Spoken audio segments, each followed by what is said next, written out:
படம் ரொம்ப நல்லா வந்திருக்குதுங்க. ஃபேமிலியோட உட்காந்து போய் பார்க்கலாம். சரியா? ஃபேமிலியில வந்து ஒரு ஹஸ்பண்ட் ஒய்ஃபுக்குள்ள லவ் பண்ணி கல்யாணம் ஆனாலும் நிறைய சண்டை போட்டு டைவர்ஸ் ரேஞ்சுக்கு எல்லாருமே போயிடுறாங்க. இந்த படத்தை பார்க்கும்போது சார் நம்ம என்னதான் சண்டை போட்டாலும் காலையில் சண்டை போடுறோமா நைட்டுக்கு வந்து ஒன்று சேர்ந்துடுறோம். ரெண்டாவது இந்த அம்மாக்கள்லாம் கொஞ்சம் தள்ளியே இருக்கலாம். கல்யாணம் முடிச்சுட்டு அவங்க ஹஸ்பண்ட் ஒய்ஃப் பண்ணா நீ பார்த்துக்கோ உன் வீட்டுக்காரர் ஒய்ஃப் அப்படின்னு விட்டுட்டாங்களாம் பிரச்சனை இல்லை. இன்னைக்கு இருக்கிற லைவில் நடக்கிற ஒரு விஷயத்த ரொம்ப சூப்பராக எடுத்து கொடுத்துருக்காங்க, எடுத்து காமிச்சிருக்காங்க. சேது சார் நடிப்பு சொல்லவே வேண்டாம், ரொம்ப நல்லா இருக்கு. ஹீரோயினுக்கு அவங்க 2 பேருடைய காம்போ ரொம்ப சூப்பராக இருக்குது.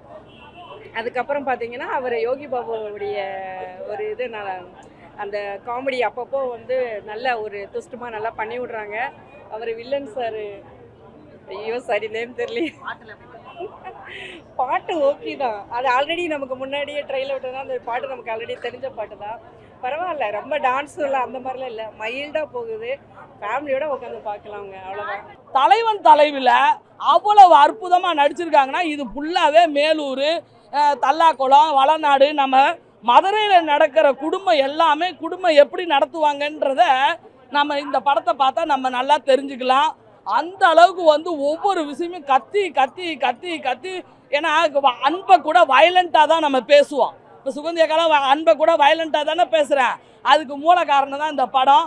அந்த அளவுக்கு சூப்பராக பாண்டியராஜன் சார் வந்து அந்த எவன் எடிட்டிங் பண்ணான்னு தெரில, தம்பி நீ யாராக இருந்தாலும் சரி எடிட்டிங் சூப்பரு.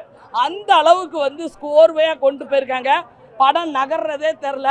படம் 2 பாட்டுமே குடும்பத்தில், ஏன்னா இது 3 மணி நேரத்தில் முடிகிற படம் கிடையாது. இது 50-60 வருஷம் உயிரோடு இருக்கிற வரைக்கும் இந்த சண்டை தொடர்ந்துக்கிட்டே தான் இருக்கும். இது குடும்ப சண்டை, தலைவன் கொண்டாடும் சண்டை. ஓகேவா? படம் சூப்பர் சூப்பர் சூப்பர். கண்டிப்பாக மதுரையிலலாம் இது 100 நாள் ஓடும். என்ன தலையா படம், பயங்கரமான படம் தலையா. இந்த படத்தெல்லாம் பார்க்கணுன்னா ஒரு மனசு வேணும். ஏன்னா இப்போ நிஜ வாழ்க்கையில் நடக்கிறது தான் இந்த படத்தில் அப்படியே தத்ரூபமாக எடுத்திருக்காங்க தலைவா, தத்ரூபமாக எடுத்துருக்காங்க. ஏன்னா புருஷம் பொண்டாட்டிங்க நடக்கிற அன்பான வாழ்க்கை, இதில் மாமியாருங்க உள்ளே பூந்து ஆட்டியதை கலைப்பாங்க பற்றியா, அதை தான் இந்த படத்தில் தத்ரூபமாக சொல்லிக்கிறாங்க. இந்த 2 பேருக்கு நடுவில் புருஷனா வாழ்கிறது எவ்வளோ கஷ்டன்னு சூப்பராக எடுத்து சொல்லியிருக்காங்க தலைவா. இந்த படத்தில் விஜய் சேதுபதி என்ன அப்படியே படத்தில் நடிக்கலை, கதையோட வாழ்ந்துட்டாரு தலைவா, வாழ்ந்திருக்காரு. அதில் யோகி பாபா காமெடி இருக்குது பார்த்தீங்களா, சொல்கிறதுக்கு வார்த்தையே இல்லை.